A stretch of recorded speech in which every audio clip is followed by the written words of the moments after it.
Hi, and welcome to your short lecture on measures of central tendency. Today we're going to talk about different ways to describe where the bulk of scores in a particular dataset are located or centered. So a measure of central tendency is something that tells us information about where we might find most of the values for a specific variable. There are three major measures of central tendency that we're going to cover, and these are the mode, the median, and the mean. Each one tells us something a little different and is appropriate in different circumstances, and sometimes we present two measures together to give even more information. The first measure of central tendency is the mode. This is the most simple measure we'll discuss today, and it tells us the least amount of information. However, it's the only measure appropriate for a nominal level variable. Remember, that's a categorical variable that has no rank or order to its values.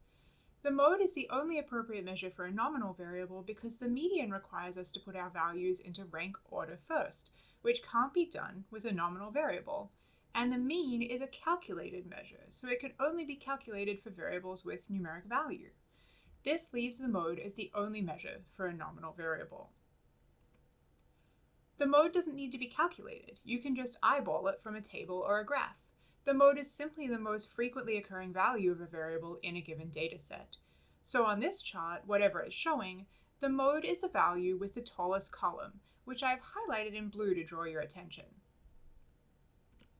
You can see the mode in a frequency table too. Can you tell which racial or ethnic category is the most commonly occurring value here?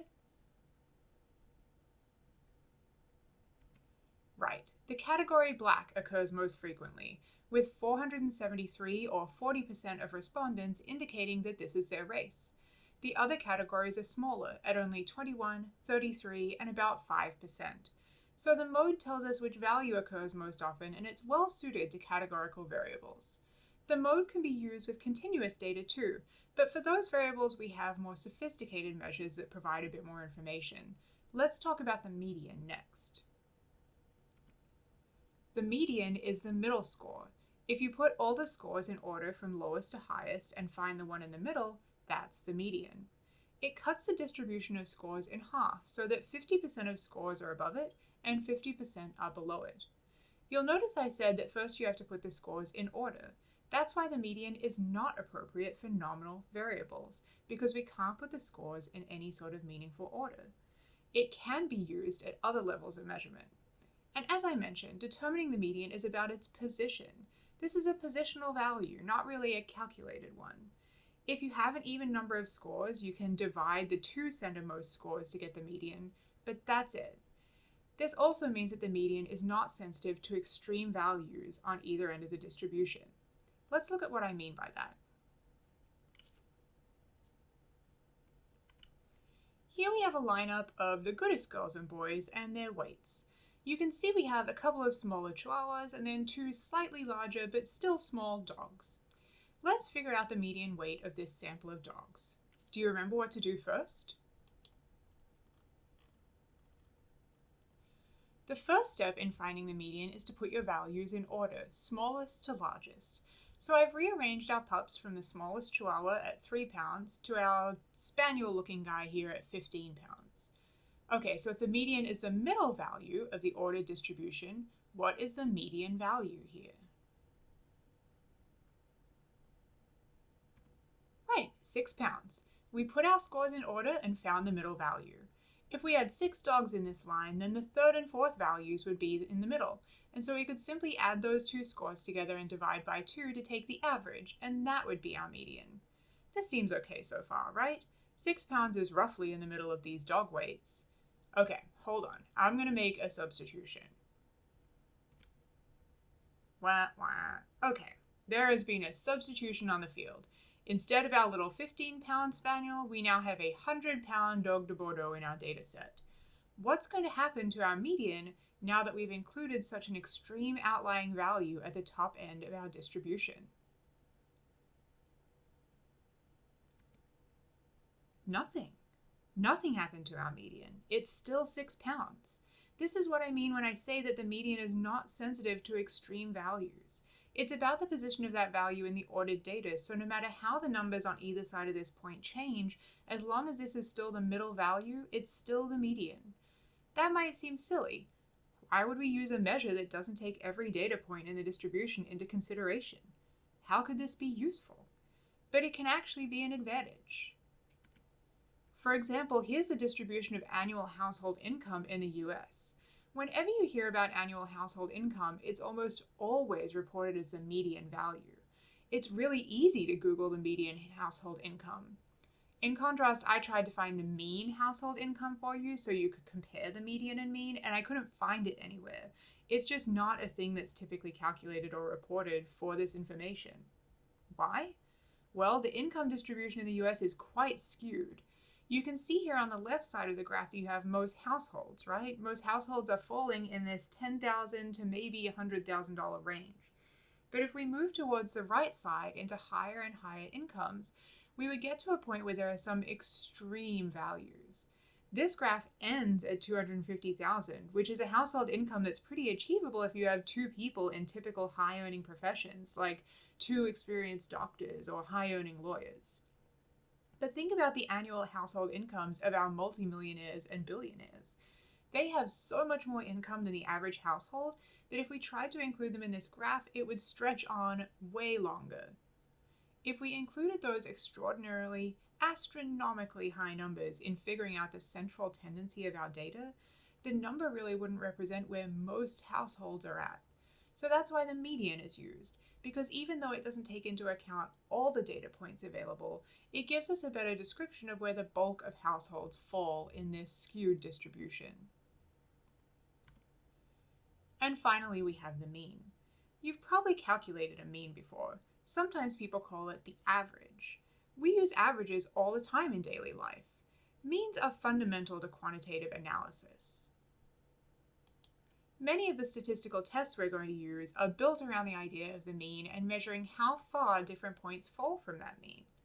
Now, the mean has to be calculated using addition and division, which means it's only appropriate for continuous variables, the scale and ratio levels of measurement. The mean is calculated by adding up every raw score and then dividing by the total number in the sample, so every point exerts an effect. This means that the mean is vulnerable to the effect of extreme values, which can pull the mean higher or lower. This also means that the mean is most informative for relatively normal distributions and can be very misleading for highly skewed distributions like the US annual household income distribution we just saw. In fact, as we'll see later in this module, presenting the mean and median for a distribution together can actually tell us about the shape of that distribution before we even graph it out. Finding the mean requires a fairly simple calculation. Don't be spooked by the mathematical notation here. It looks more complicated than it really is. All this equation says is that the mean, which is noted as x bar, the x with the bar on top, is equal to the sum of all values of x divided by n, which is the number of units in the sample. Let's calculate the mean weight of our 5-dog sample here. We start by adding up the weight of each unit. Note that this is different from the median, which simply counted cases and found the middle. Here we're actually taking the numeric value for each case, in this case the dog's weight in pounds, and adding it up. That's why we can't calculate the mean on a nominal level variable. We can't add together blue plus green and divide by 2. This is also why extreme values can impact the mean so much. But let's keep going with this sample first. So we add up all of our values and divide them by 5, which is the number of cases in our sample.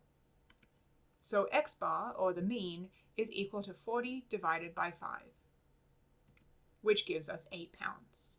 Notice that no dog in this sample is actually 8 pounds. Unlike the median, which selects the middle case, the mean is a calculated value and isn't necessarily equal to any single data point. Now let's look at the influence of an extreme value, like our 100-pound dog de Bordeaux. Once again, the mean equals the sum of all values of x divided by n, which is the sample size. So if we add up all of these weights, we get 125 pounds, and we divide that by 5, giving us a mean of 25 pounds. That's more than twice as high as our previous mean, which was 8 pounds, and is heavier than all the dogs in this sample except the most extreme case. Let's think about the median and the mean. So our median was 6 pounds. The first mean we calculated with non-extreme values was 8 pounds, pretty close to the median. But once we substituted this extreme value, the mean was pulled way higher. This is what we mean when we say the mean is sensitive to extreme values, and perhaps you can see why the mean isn't always the most representative measure of central tendency for all distributions. Now, this way of calculating the mean is all well and good when you've only got 5 cases. It's not a big deal to just add them up. But sometimes we might have a much larger data set of hundreds or thousands of cases. So how do we calculate the mean by hand then? Well, the short answer is we don't. We use a computer because we're not living in the Stone Age anymore. But in case you ever need to calculate the mean using just a frequency table, here's how you do it. Think about a frequency table. It tells you how many times each value appears in the data, right? So if the frequency table says that 324 people said they had one prior petition in the juvenile justice system, that's really a string of 324 data points with the value of 1. You could lay them all out in a row like that. And then 278 points would follow with a value of 2 each, and so on, and then add all of those numbers up, all 1,182 of them. Or, instead of doing that, you could just multiply the value by its frequency and then add those numbers up. You would get the same number. So let's walk through it. Here we have a frequency table from a data set of justice-involved youth, and this variable is measuring how many prior petitions they've had in the system, basically how many times they've been through the court system before. So you can see most have had 1, 2, 3 prior petitions, and then there are fewer and fewer youths who have increasingly large numbers of prior petitions. Given this table, how can we calculate the mean?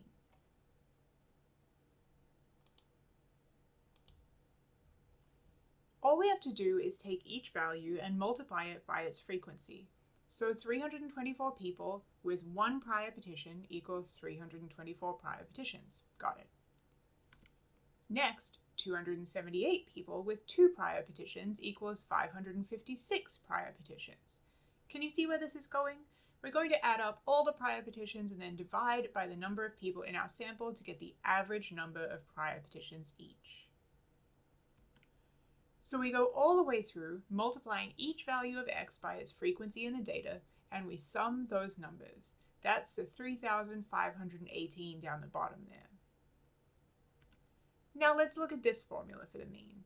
This just says that the mean equals the sum of the frequency times each value for x, which in this case is our number of prior petitions, all divided over n, which is the sample size. So we take our 3,518 and divide it by our sample, which is 1,182, and that gives us a mean of 2.98 prior petitions.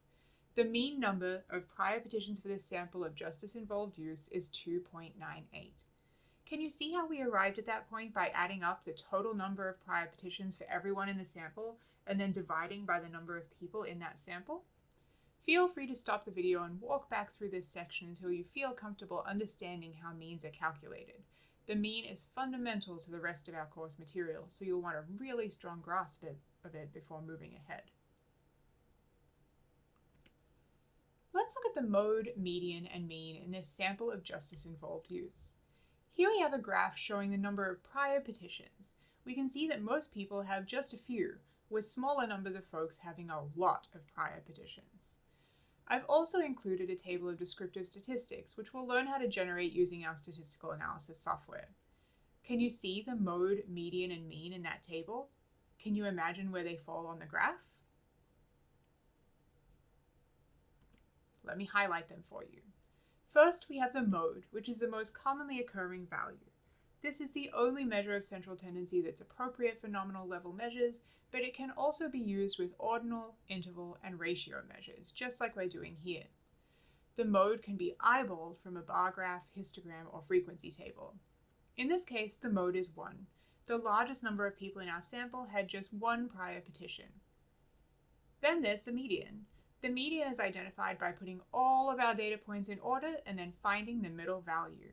So if we took all 1,182 youths and placed their number of prior petitions in a row, then found the middle score, it would be 2. The median number of prior petitions for this sample is 2. Notice that it's different from the mode. And finally, we have the mean. The mean takes all the prior petitions for each case in the sample, adds them all up, and then divides by the sample size. The mean is sensitive to those extreme values, like how a couple of people in our sample had 13, 14, even 15 prior petitions.